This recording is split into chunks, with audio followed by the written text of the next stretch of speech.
At lunch, my parents called me a burden and said I'd ruined their lives, mocked me for paying rent, then laughed as I walked out. A week later, their bills went unpaid, their phones were cut, and they showed up at my job begging me to fix it. Hey, Reddit! My parents treated me like their personal backup plan while worshiping my sister like she walked on clouds. One day I finally said screw it, packed my stuff, and built my own life. Thought that would be the end of it. Yeah, no. They weren't ready to let go. Let me start from the beginning. My name's Nate, I'm 26, and I work in tech support. Nothing glamorous, just enough to pay my bills and apparently half of my parents too. I've been renting a room in my parents' house for years, covering their car payment, family phone plan, insurance, and even groceries when things came up. Not because I'm some hero, just because they kept saying they needed help. That's the dynamic. I handle things. They pretend I don't. So when I came back to the house for the holiday lunch, I planned to eat, be civil, and leave early. That's it. No big expectations. I walked in, nodded at whoever looked my way, and headed to the kitchen. The house was loud immediately. Loud. Valerie, my mom, was banging pans around like she was mad at the stove. Graham, my dad, sitting in the living room. People were squeezed onto couches. Uncle Dean was already in lecture mode, saying stuff like, "Kids these days don't appreciate structure." Aunt Marisol hovered with her phone, like she was waiting for fresh gossip to fall into her hands. Cousin Jace was trying to sound smart about some political thing he clearly read in one headline and didn't understand. I kept it simple. Hey, grabbed a plate. Sat down at the table because it was the only place not packed. I'd been there maybe 5 minutes when Valerie slid into the seat across from me.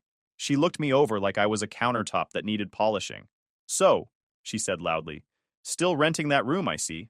Maybe this year you'll finally get on your feet enough to, I don't know, contribute more?" I paused mid-bite. I've been contributing plenty. Dry tone, no heat, just the facts. She waved her hand like I told a joke. "Oh, Nate, you know what I mean. Real help, not just the little things. The little things. Car payment, phone plan, insurance. Sure, tiny stuff." I gave her a half smile, the kind that says I'm not doing this today. I'll keep that in mind. She didn't take the hint. Tessa helps more, and she doesn't even live here half the time. I looked over. Tessa, my sister, was scrolling on her phone, pretending not to hear any of it. Of course. Before I could steer away, Graham came around the corner with a plate and the voice of someone who thinks volume equals authority. "Valerie's right," he said, sitting down. "We're carrying way too much because of you, Nate. You're 26. Your sister's younger and easier. Responsible. You, on the other hand." He shook his head like I was a math problem he couldn't solve. "I pay the car. And the phone plan. And the insurance." I didn't raise my voice. I just listed facts. Graham snorted. "We never asked you to. You offered because you felt guilty about stressing us out. And now you want credit for it? Come on." Classic gaslighting. Rewrite history and hope no one calls it out. I stared at him. Right. Guilty? That's what it was. Dry as dust. Short. Controlled. That should have been the end. But Uncle Dean heard the tension and marched over like some bootleg philosopher. "Now, boys," he said, hands up like he was breaking up a fight that didn't exist. "Family's all you got. You only get one mother and father. Be grateful they're guiding you." He had no idea what was going on. Didn't care either. He just wanted to sound wise. Cousin Jace leaned in, helpful as a scratched CD. "I mean," he said, shrugging, "maybe they're just saying it out of love. Tough love, you know?" I stared at him for half a second. "Yeah, that's what this looks like." He nodded, missing the sarcasm completely. Across the room, Aunt Marisol whispered to someone, eyes wide like she was front row at a show. She wasn't going to stop this. She was recording it in her head for later group chats. Valerie kept going, poking like it was her hobby. "We're only trying to get you to do better, Nate. Don't get defensive." Graham chimed in. "Exactly. We tell you the truth and you run from it. That's the problem. You always run." I set my fork down. Slow. Quiet. This wasn't frustration. This wasn't a misunderstanding. This was them enjoying the moment, treating me like a public project they could diagnose in front of everyone. I pushed my chair back and stood up. Calm. No shaking hands. No flushed face. I looked at Graham, then Valerie. "You know," I said, voice steady, "if this is how you talk about the person keeping your house running, you might want to rethink your audience." Dry, clean. Not a yell, just a line delivered straight. Then I walked out. No plate, no coat, nothing.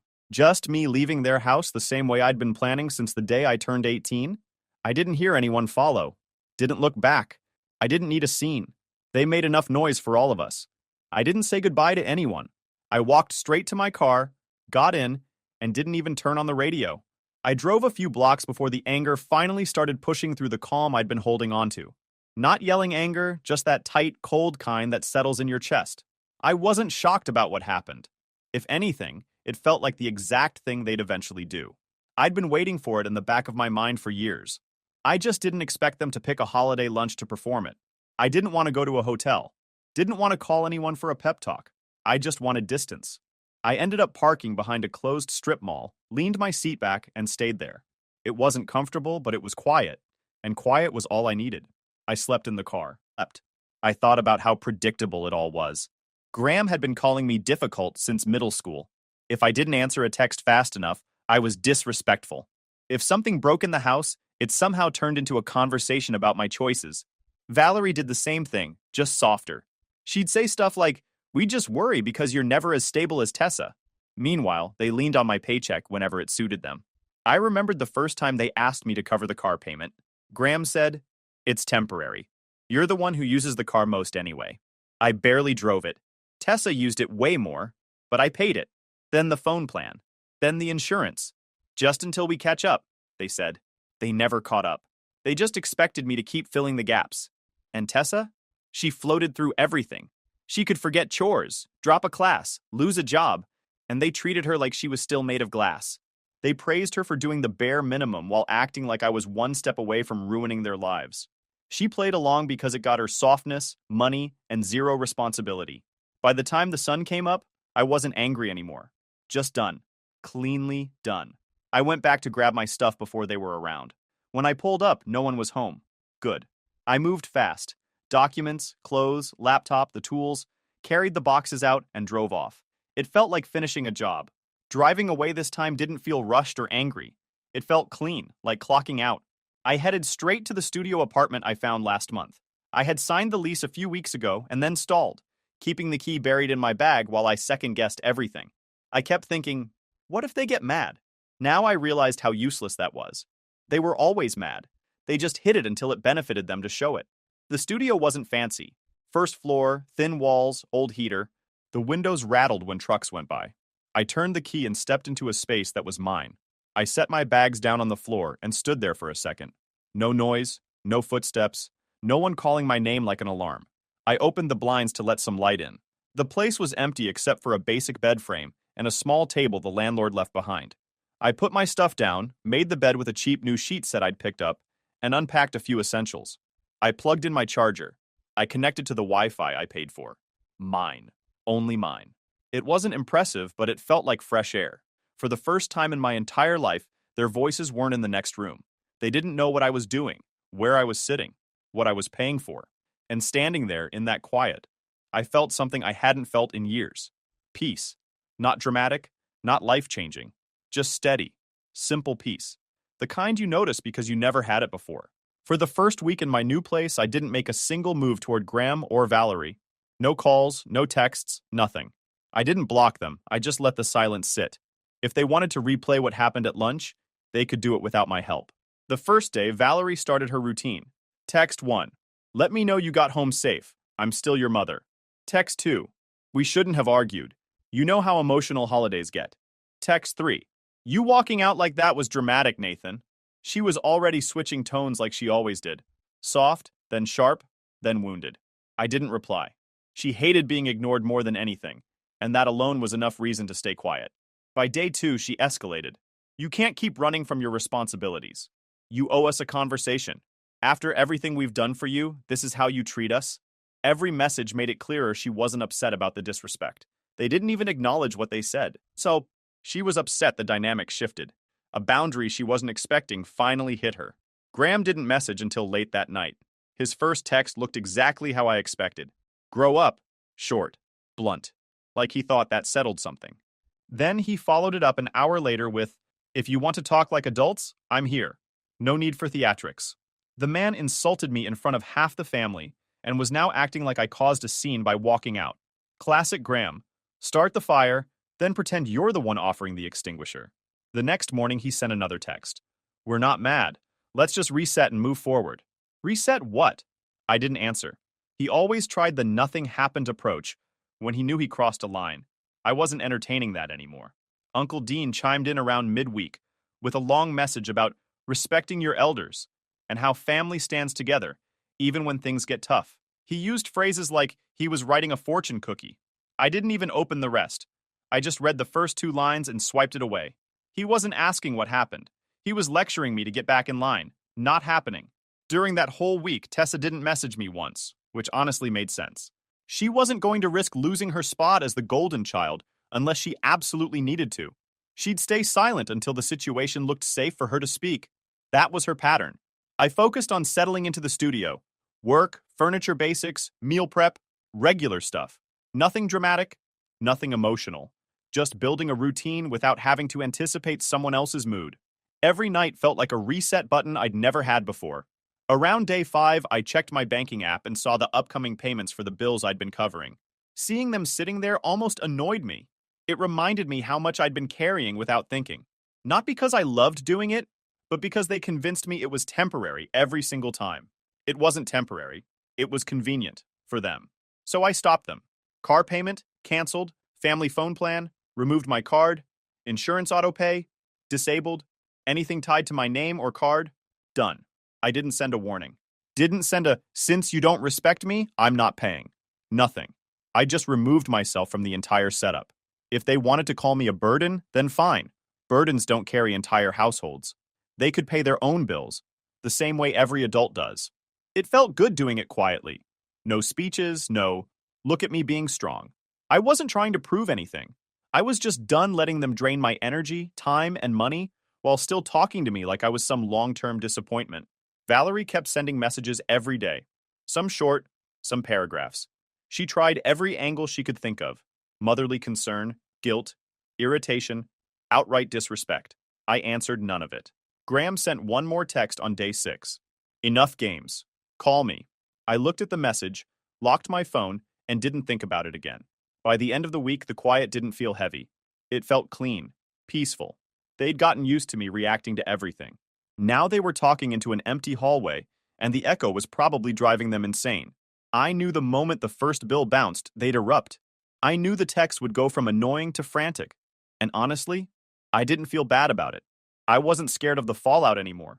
They depended on me way more than I ever depended on them. And for the first time, they were about to feel the weight of that. I went to sleep that 7th night knowing the silence wouldn't last much longer. They were going to notice. And I was completely fine with that. The silence broke the morning the car payment bounced. I was getting ready for work when my phone lit up with a call from Graham. I didn't answer. 30 seconds later, he called again. And again. Then the text started. Call me now. What did you do? This isn't funny. I already knew what happened. I checked my email, and there it was. An automated notice from the bank confirming the cancellation had processed. Right behind it came another. The family phone plan autopay failed. The carrier suspended cellular service, not the phones. On Wi-Fi, they could still message me, which is why the texts kept coming. 2 hits, back to back, and they felt both. Valerie was the next to blow up my phone. First message, our phones aren't working. Fix this. Then immediately after, you can't just cut things off without talking to us. Like I owed them an exit interview for my own money. I ignored all of it on my way out the door. By lunchtime, the meltdown was in full swing. I stepped outside to get some air and saw 8 missed calls from Graham. Then another one came in while I was scrolling. I answered that one just to get it over with. He started yelling instantly. No greeting. Do you have any idea what you've done? You ruined the whole account. We can't even drive the car until we get this sorted. After everything we've done for you, this is how you repay us? No, I said, voice steady. This is how I stop paying for adults who disrespect me. He didn't like that. He went straight into rewriting the entire situation. We never needed your help in the first place. You insisted on paying. Now you're acting like we depended on you. I cut him off quietly. I wasn't raising my voice. You called me a burden. Burdens don't pay car notes. There was a second of stunned silence, the kind where someone realizes they're not getting the reaction they practiced. Then he blew up again. You're unbelievable. You're tearing this family apart. I didn't respond. I hung up mid-rant. Nothing dramatic, no speech. Just disconnected and put my phone back in my pocket. 2 minutes later, Valerie started her wave of boundary-pushing texts. You can't treat your mother like this. Turn the phones back on. Don't ignore me. I know you're reading these. We raised you. You don't abandon the people who gave you everything. Woody, everything? I paid half their bills and rent for a room in their house. They didn't give me anything I wasn't already paying for. But trying to explain that to Valerie was like arguing with a smoke alarm. It would only get louder. I muted her after the 12th text. Tessa finally messaged me that afternoon. Not to take sides, just to protect her own position. They're losing it. I'm not getting in the middle. But like, what did you expect? Classic Tessa. Neutral until the dust settles. Not helpful, not harmful. Just floating in the safest lane possible. Aunt Marisol, meanwhile, was having the time of her life. She texted me updates like she was covering a live sporting event. Graham just threw his keys across the room. Valerie is saying you're punishing them. They're calling a family meeting tonight. This is wild. She didn't ask if I was okay. She wanted entertainment. She'd probably already told half the extended family. Cousin Jace joined in later. I saw his text and rolled my eyes before opening it. Look, man, I get both sides. They shouldn't yell, but maybe you shouldn't cut everything off at once. Maybe talk to them calmly? Jace always tried to be the balanced guy. Problem was, he had no idea what actually happened, and even less idea what he was talking about. I replied with one sentence. Not your situation. Stay out of it. He sent back a thumbs up emoji like he had just contributed something meaningful. The rest of the afternoon was quiet. Too quiet.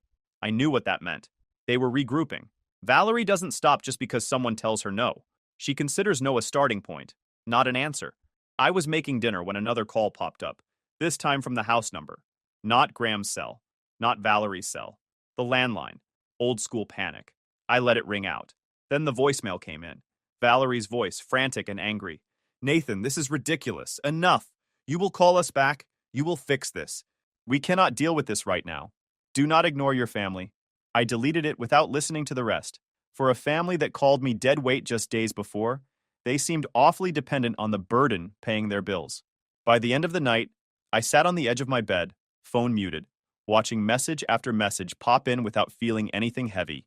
No guilt, no second thoughts, no urge to explain myself. Their panic wasn't coming from love. It wasn't about missing me. It was about losing the control and convenience I'd been providing for years. And now they had to handle their own lives. For once, that wasn't my problem. The fallout from the shut-off bills was still echoing when I finally heard from Tessa. Not in a dramatic, I'm on your side now way, more like someone walking carefully near a fire they don't want to get burned by. She texted me around mid-morning. Hey, just so you know, Dad's trying to figure out where you are. No greeting, no how are you. I'd straight information, which told me she wasn't doing this for me. She was doing it because things at the house were getting messy enough that she didn't want to get dragged into it. I asked what she meant. She replied almost instantly. He's been calling everyone. Anyone who might know something. Mom, too. She's going through your old mail. She dumped a whole box onto the table. That part didn't surprise me. Valerie always went for personal info whenever she felt out of control. It was her way of pulling strings she had no right to touch. But hearing she was tearing through my old mail made my jaw clench. I'd cleaned out the important stuff, but apparently I'd left behind more than I realized. I asked Tessa, what is she looking for? Address stuff. Anything with a location. She keeps saying she has a right to know where her kids live. Kids. Not adults. Not individuals. Property. While I was reading her messages, my phone buzzed again. But not from Tessa. It was an alert from one of my apps saying, location services, shared with family group. Family group. I hadn't thought about that in years. I opened my account settings and there it was.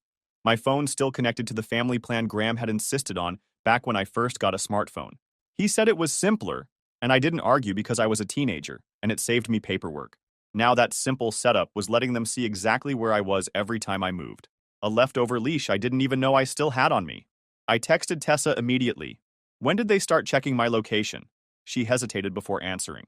Dad asked me last night if I saw you on the map. I said no. He checked himself and said something like, he can't hide forever. So they had been watching, or at least trying to. I felt a sharp, clean irritation. Nothing dramatic, just the kind you get when you find out someone's been in your space without permission. I didn't waste time. I left work on lunch break and drove straight to a phone store. I told the guy at the counter, I need my own plan. Today. He transferred my number, and within 15 minutes, I was off their carrier account. I got a notification that I'd been removed from the carrier's family group. Good.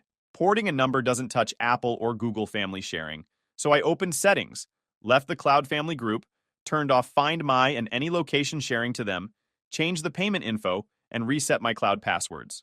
I wasn't leaving one crack open. By the time I finished, I felt more annoyed at myself than scared. I should have cut that cord ages ago. On the drive back to work, Tessa texted again. Mom keeps asking if you said anything to me.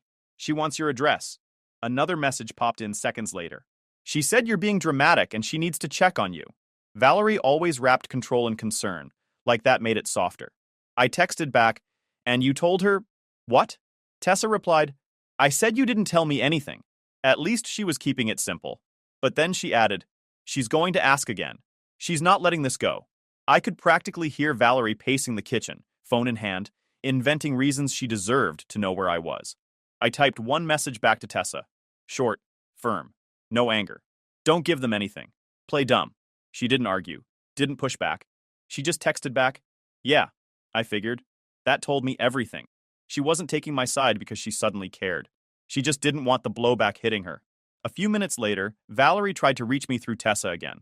I saw the messages pop through one after another. Tell him we need the address. Tell him to stop hiding. If he wants to act like a child, we'll treat him like one. We can't fix anything if he keeps shutting us out.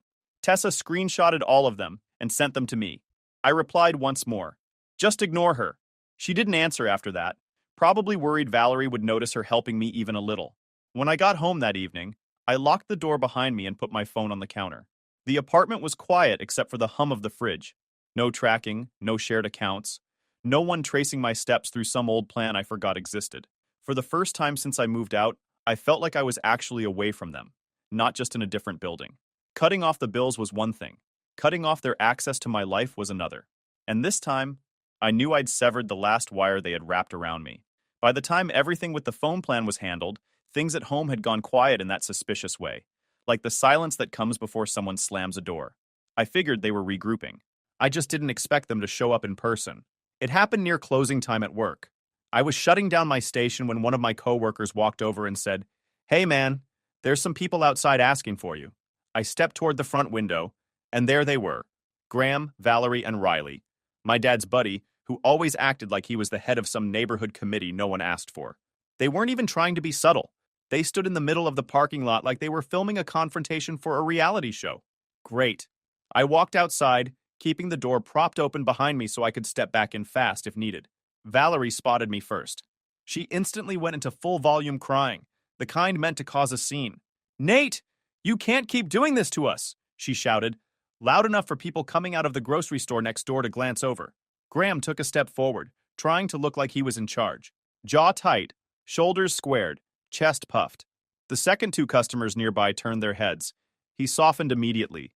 "We're just worried about you," he said, switching tones on command. "Your mother hasn't slept in days." I kept my face blank. "You done?" Valerie gasped like I'd slapped her. Riley eyed me up and down with that look older guys give when they want to push someone around to feel important. He stepped closer, invading my space. "Look," he said, lowering his voice like he was about to guide me through a moral crisis. "This is family business. Don't make it messy. Man to man, just talk to them." I stared right at him. "Move back." He smirked like he thought I was bluffing. "You don't have to act tough, kid. Nobody's here to hurt you. Just..." I said move back. My voice wasn't raised. Not angry, just flat. And that threw him off more than if I'd yelled. Graham jumped in again, trying to hold the upper hand. "Don't talk to him like that. Riley's just trying to help." "Why is he even here?" I asked, looking right at Graham. "What does any of this have to do with him?" Even Riley didn't have an answer for that. He stood there with his arms crossed, trying to look intimidating and looking ridiculous instead. Valerie kept crying louder, grabbing at Graham's sleeve. "He's shutting us out. He thinks we're the problem. He won't even tell us where he lives." "Correct," I said. "I won't." She cried harder. People were definitely staring now. That was her goal, to make me fold because the situation was embarrassing. She'd always counted on me not wanting an audience. Not anymore. "Nathan," she cried, stepping closer. "Do you want your mother to have a breakdown in a parking lot? Is that what you want?" "That's your choice," I said. That stopped her cold. She wasn't used to me giving her responsibility for her own behavior. Graham tried a different tactic. "We didn't come here to fight," he said, voice soft again. "Just talk to us. We're your parents." I shook my head once. "No, not here." Riley puffed up again. So you're just gonna walk away? Yeah, I said. That's exactly what I'm gonna do. I turned around and walked back toward the building. Riley muttered something behind me about kids these days, trying to save face, but I didn't even look back. As I reached the door, I flagged down my manager, who had been hovering nearby, watching. That's my family, I said quietly. They're crossing lines. Can you call security? I need them off the property. He nodded without questioning me. They causing trouble? Already did. Our building security guard came over a few minutes later and approached them. I didn't hear everything, but I caught enough through the glass to know they weren't happy. Valerie tried to argue. Graham tried to act polite. Riley tried to puff up again. None of it mattered. Security told them clearly. They weren't allowed to wait around or block the entrance. They had to leave. Riley was the first to back off. He threw his hands up like he was too mature to argue and walked toward the car. Graham followed, grumbling. Valerie cried the whole way, dramatic enough to get one lingering glance from a stranger, but not enough to convince anyone she actually needed help. They drove off with the same energy they came with, loud, chaotic, entitled. When the lot finally cleared, my manager walked up beside me. Everything good? Yeah, I said. Better than it was. I finished closing up and headed home. The whole drive, I didn't feel shaken or guilty. I felt steady, focused. Like every move they made just confirmed why I left. Showing up at my job was a new level, though. A line-crossing one. And I wasn't stupid enough to wait for whatever stunt they'd pull next. By the time I walked through my apartment door, I already knew my next step. If they wanted to drag this into public spaces, into my workplace, into anything that threatened my stability, then I was done playing defense. I needed legal cover. Not tomorrow. Not eventually. Now. That night, I booked a consult with a local attorney. By morning, we had a brief call. She told me to keep a log, stop engaging, and send a simple no-contact notice. I printed it, mailed it certified, and kept copies with my lease, bank records, and screenshots.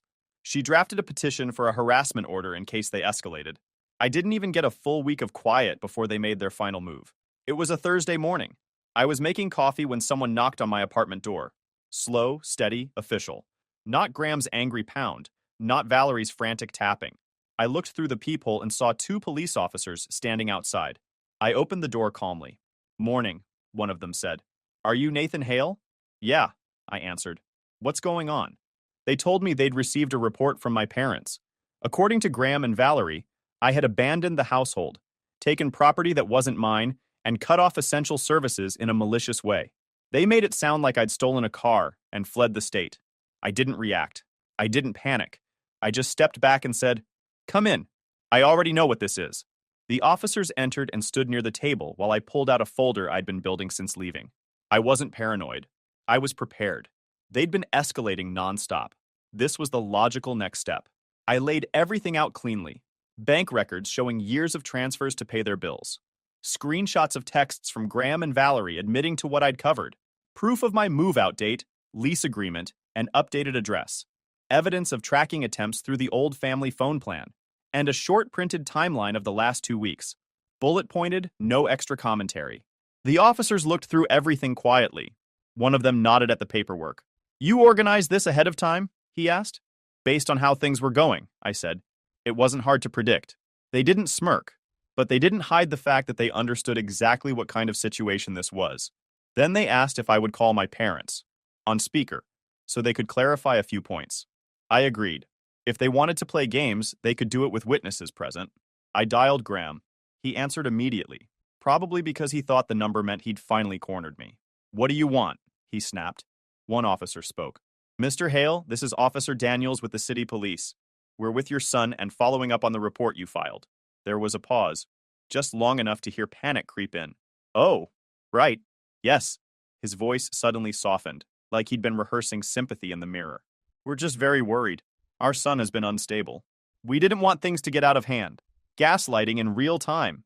Officer Daniels said, Your son has provided documentation that contradicts your statements. We'd like clarity.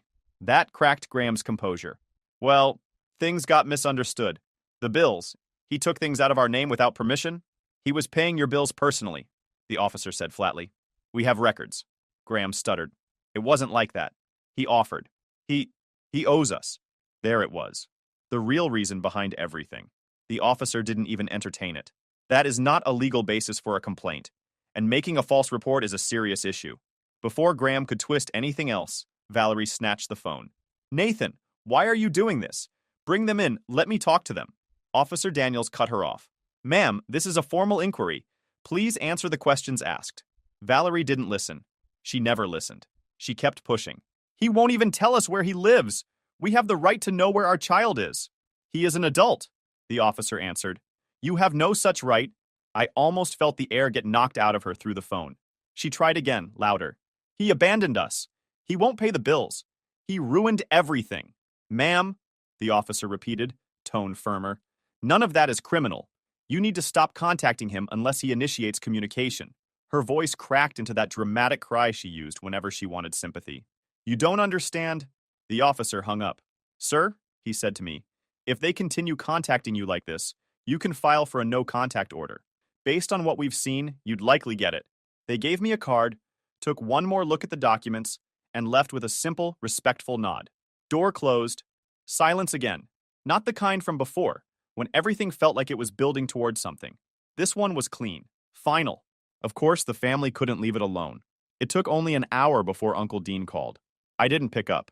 He left a voicemail anyway. Nate, you need to fix this. Whatever happened, they're still your parents. Families work through these things. Be the bigger person? His entire message missed the point by a mile. No surprise there. Then Aunt Marisol texted me. OMG, what did you do? They're flipping out. Call me. I didn't bother opening the rest. She wanted a front row seat, not resolution. I sat down at my small table, opened my messages, found the thread with Graham and Valerie, and typed one final text. Don't contact me again. If you need something, do it through a lawyer. No explanation, no emotion, no anger, just a boundary. I hit send, locked my phone, and set it face down. I didn't feel triumphant, not victorious, just steady. No weight on my chest, no dread, no waiting for the next outburst.